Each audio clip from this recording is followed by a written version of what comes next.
Nous savons ce que nous voulons faire, nous voulons faire ce que nous savons et nous allons pouvoir réaliser ce que nous voulons faire. C'est cette idée que nous avons voulu partager avec vous. C'est cette démarche que nous avons voulu partager avec vous. Et comme la parole, nous l'avons dit, ce que nous sommes en train de faire, nous sommes en matière politique, il n'y a pas de parole magistrale en politique.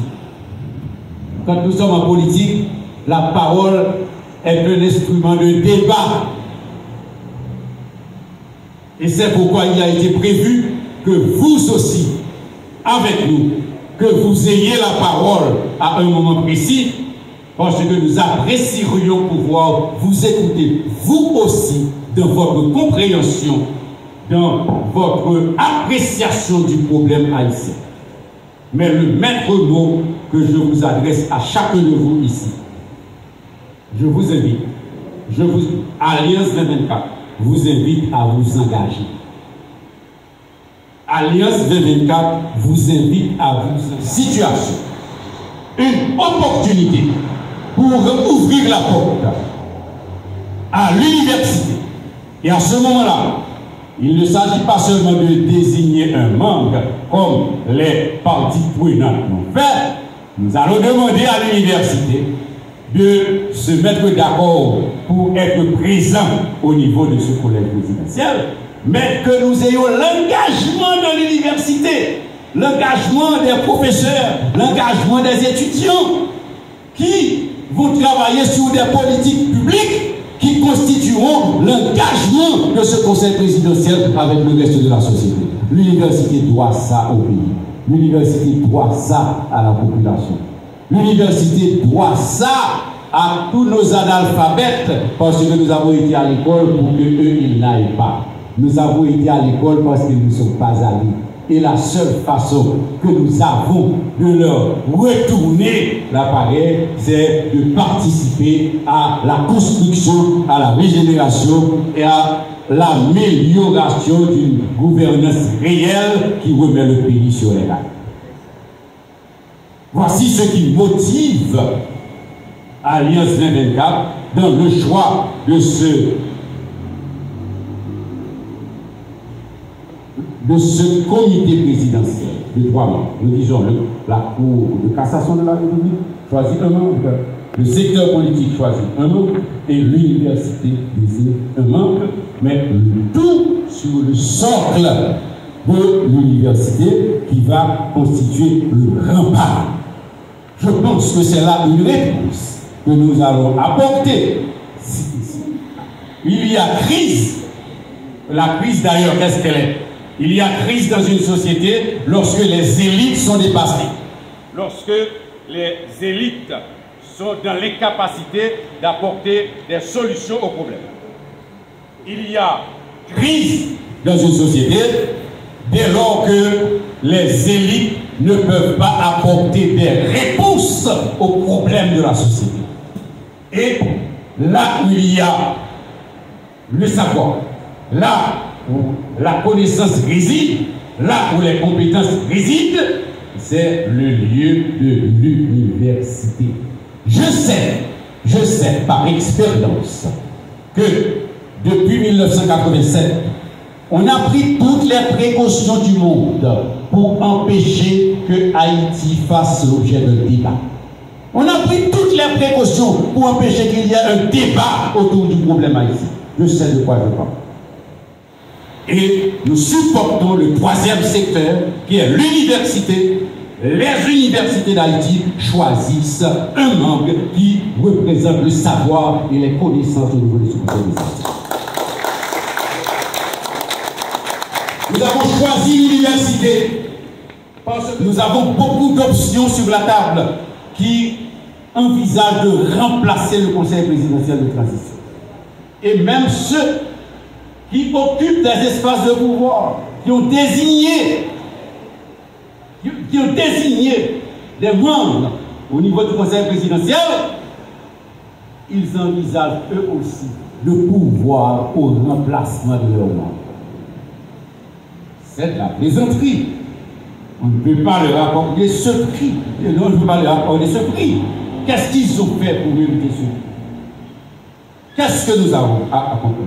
Il y a effectivement, il y a la communauté savante haïtienne. Il y a des partis politiques. Il y a des organisations de la société civile qui, depuis longtemps, réclament que le pouvoir soit confié à la Cour de cassation. C'est un point de vue. Il y a une partie des secteurs qui se disent solidaires des membres qu'ils ont désignés. Il y a d'autres qui déjà ont rappelé leurs représentants.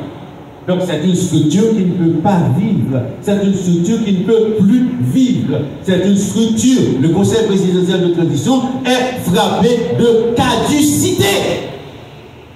Le Conseil ne peut plus vivre. Haïti est un pays à construire. Et tant que nous ne comprenons pas, nous n'acceptons pas, nous ne prenons pas la décision de penser et de réaliser l'intégration des masses, nous aurons toujours les mêmes problèmes que nous sommes en train de vivre aujourd'hui. Nous sommes ce qu'ils sont et ils sont ce que nous sommes. Tant que les élites haïtiennes ne prennent pas la décision cardinale de faire intégrer les masses, de faire un peuple, que le pays en dehors de Gérard Barthélemy rejoigne le pays du dedans, on n'aura pas d'Haïti.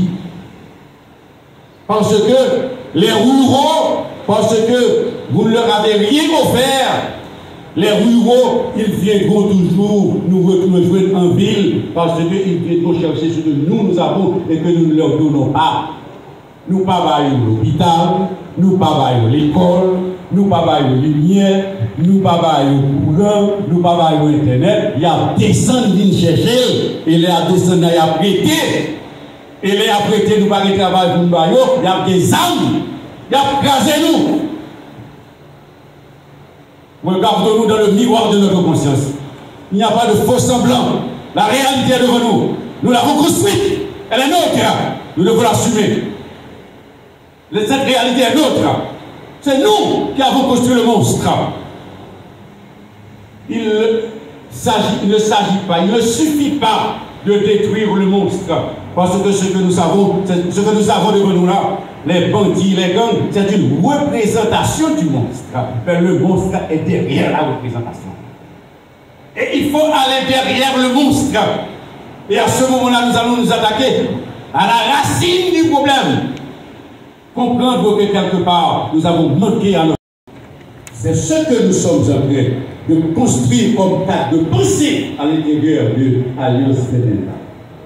Et nous allons adopter notre posture de pèlerin. Nous allons rencontrer les uns et les autres. Nous allons leur parler. Nous allons leur dire que nous avons à faire des choses ensemble. Nous n'allons pas agir contre qui que ce soit. Nous ne sommes contre qui que ce soit. Ce n'est pas ce qui fait l'idéal de Alliance 24. Alliance 24, c'est l'idée de favoriser à la réalisation de cette communauté haïtienne. Si nous dépassons maintenant la conjoncture, nous regardons ce que nous avons là, nous devons nous rendre à l'évidence que depuis 1921, nous avons eu un anti-journalisme primaire de bas étage qui a combattu le président Jovenel, qui n'était pas le meilleur. Il est assassiné comme il est assassiné, et nous avons vu les anti-journalistes à leur cas. Ils ont fait pire que ce qu'ils reprochaient à Jovenel. Et ils ont continué. Le docteur Ariel Henry, qui a adopté la politique de ne rien faire, est resté pris en otage là où il est. Et ceux qui ont succédé à Ariel Henry on fait pire, jusqu'à ce que je suis désolé de le dire, l'illustre Gariconi, illustre de son pétinisme. On est arrivé là. Et ce même conseil présidentiel de transition, aujourd'hui, nous a servi un nouveau gouvernement. Quelle est donc cette démarche que les parties prenantes, comme ils s'appellent, des secteurs, choisissent un espace de pouvoir? Eux, à chacun, ils contrôlent un espace de pouvoir pendant que le peuple haïtien est abandonné à sa misère, à sa détresse.